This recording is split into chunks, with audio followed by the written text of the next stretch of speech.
Bismillahirrahmanirrahim. Assalamualaikum warahmatullahi wabarakatuh dan salam sejahtera.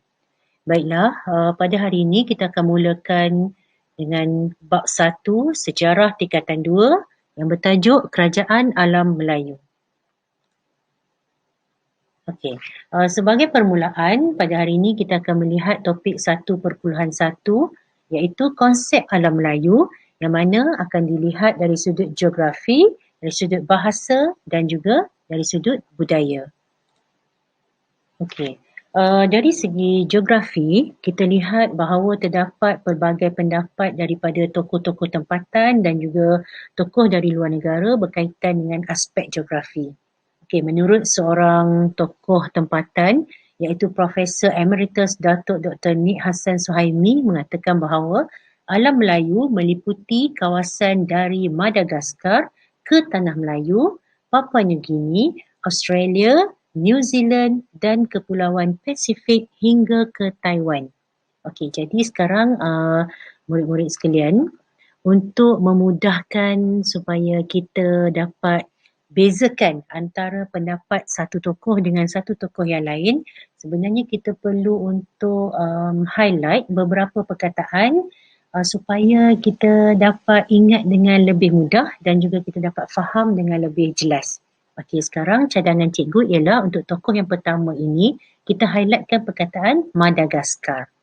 Okey, sekarang kita lihat apa kata tokoh yang kedua. Okey, tokoh tempatan yang kedua iaitu Profesor Emeritus Tan Sri Datuk Dr. Ismail Hussein mengatakan bahawa dunia Melayu meliputi kawasan selatan Vietnam, Kemboja, selatan Myanmar, segenting Kera, Malaysia, Indonesia, Brunei dan juga Filipina. Okey, untuk tokoh yang kedua ini kita perhatikan ada atau tidak perkataan yang lain sikit daripada pengertian yang diberikan oleh tokoh yang pertama tadi. Okey, kalau bagi cikgu, cikgu akan pilih perkataan segenting kera. Okey, anak murid tahu tak apa segenting kera ni kat mana? Okey, segenting kera ni sebenarnya satu kawasan yang kecil, yang sempit berada di kawasan selatan Thailand.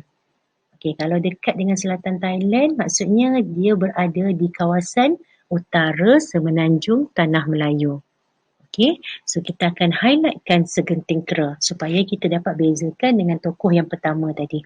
Okey, ada lagi tokoh seterusnya iaitu tokoh barat Alfred Russel Wallace yang mengatakan bahawa Kepulauan Melayu meliputi Tanah Melayu hingga Tenasserim dan Kepulauan Nicobar Filipina dan Kepulauan Solomon hingga ke Papua New Guinea. Okey, untuk pengertian yang diberikan oleh tokoh ketiga ini, cikgu cadangkan supaya kita highlightkan perkataan Kepulauan Nicobar dan juga Kepulauan Solomon.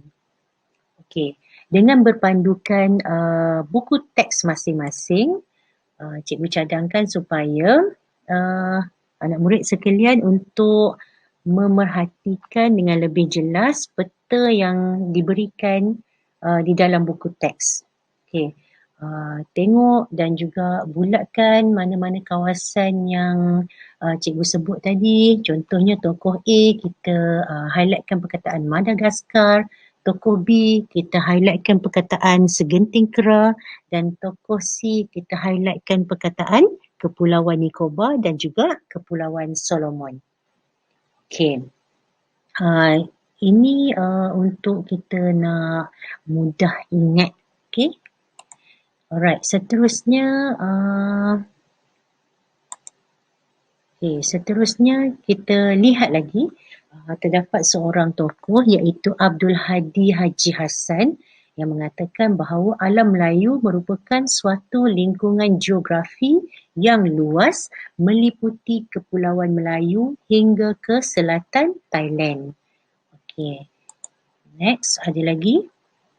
Okey, Profesor Dr. Ding Cho Min.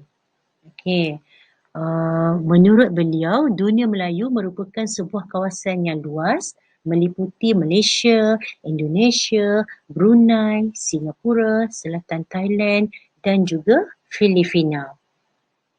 Okey, kita lihat Profesor Dr. Ding Choming banyak menghasilkan buku-buku kajian manuskrip Melayu. Ini contoh buku-buku tulisan beliau. Okey, seterusnya dari sudut bahasa, menurut Profesor Emeritus Datuk Dr. Asmah Haji Omar mengatakan bahawa bahasa serumpun di alam Melayu mempunyai perkaitan dan juga persamaan. Okey, kalau kita lihat contoh yang diberikan di dalam buku teks bahawa terdapat perkataan-perkataan yang mempunyai persamaan antara bahasa Melayu di Malaysia, bahasa Jawa di Indonesia, bahasa Melayu di Brunei, bahasa Tagalog di Filipina, untuk orang Melanau di Sibu Sarawak dan begitu juga untuk orang Kadazan Dusun di Sabah. Okey, contoh yang diberikan contohnya perkataan 4 dan juga 5. Jadi anak murid boleh perhatikan ataupun lihat sendiri contoh-contoh yang diberikan di dalam buku teks masing-masing. Okey, manakala tokoh seterusnya iaitu Sultan Takdir Alis Jahbana mengatakan bahawa bahasa Melayu digunakan secara meluas sejak dari awal lagi. Ini kerana sifat orang Melayu yang gemar untuk berlayar dan juga sifat bahasa Melayu itu sendiri yang sederhana dan mudah untuk dipelajari. Maka bahasa Melayu cepat tersebar di serata tempat. Okey. Dan yang akhir sekali adalah dari sudut budaya. Okey, terdapat persamaan yang berlaku di antara kawasan-kawasan alam Melayu. Contohnya dari segi bahasa, tulisan, bidang persuratan, struktur sosial, kesenian, kepercayaan dan juga adat. Okey, antara contoh yang cikgu boleh nyatakan adalah kesenian wayang kulit.